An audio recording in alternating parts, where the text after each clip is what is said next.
Hi, I'm Angus Douglas, and this is my video assignment for what others think they know about psychology. Just so you guys know, I interviewed 15 different people and I gave each of them 9 questions to answer.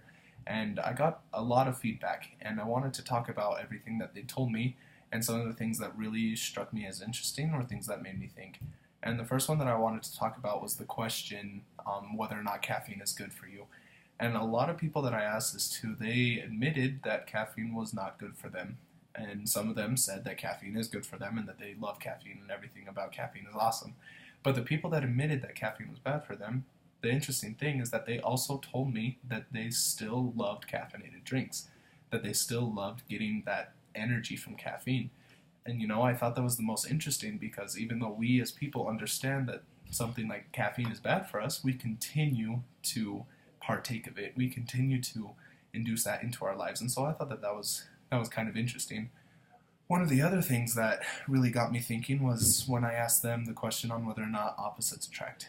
And a lot of people gave surprising answers. And the most important thing about their answers is that they were very firm. They were fervent while they were answering this question. It was something that they truly believed. And people came up with all kinds of different reasons as to why opposites attract. But a few people also said that they do not attract, that it's just a myth. And it was really cool to me to see that we as people, we can tell ourselves what we want to believe. We can convince ourselves of these things. And so it made me think of some of the things that I convince myself that are true. And then one of the other things that I really liked was the questions. Does the full moon really affect our attitude, and whether or not we use all of our brain, or how much of our brain do we use? And people gave tons of crazy answers on this one, and especially for the full moon one. That was a lot of fun asking people. But it was, again, interesting that these people had such strong beliefs in what they were saying, that they were so confident in their answers that they were giving me. For example, with the moon, a lot of people told me, well, ever since I'm young, I've heard this, and so it has to be right. And that made me think. It's like, when we were young, we associated the scary movies and the monsters with darkness and nighttime, and in the movies they always have the full moon. And so I could understand that people would believe that, because that's what they were used to. They were used to weird things happening during the full moon.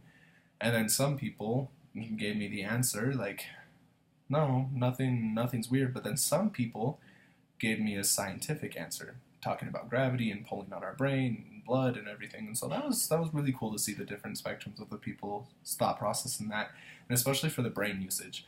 A lot of people said that we only use 10% of our brain, but some people stated that we use 100% of our brain, but not consciously use 100% of our brain. And so I thought that was pretty interesting, that they broke it down to themselves so that it made sense. They said we use about 25% of our brain consciously, and then the rest of our brain is working subconsciously 75% to make up for that 100%. And so I thought that was cool, that people can scientifically pick apart answers.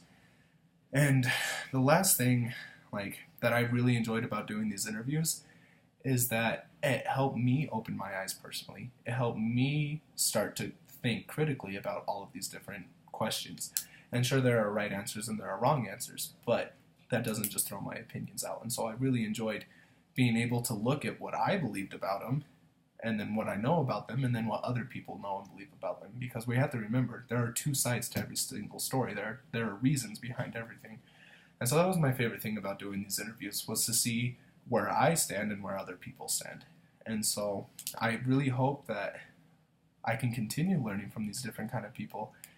And yeah, and this is my video, and so I hope that you guys have learned something. I hope that I helped open your guys' eyes a little bit like my eyes were opened, and I hope it's great.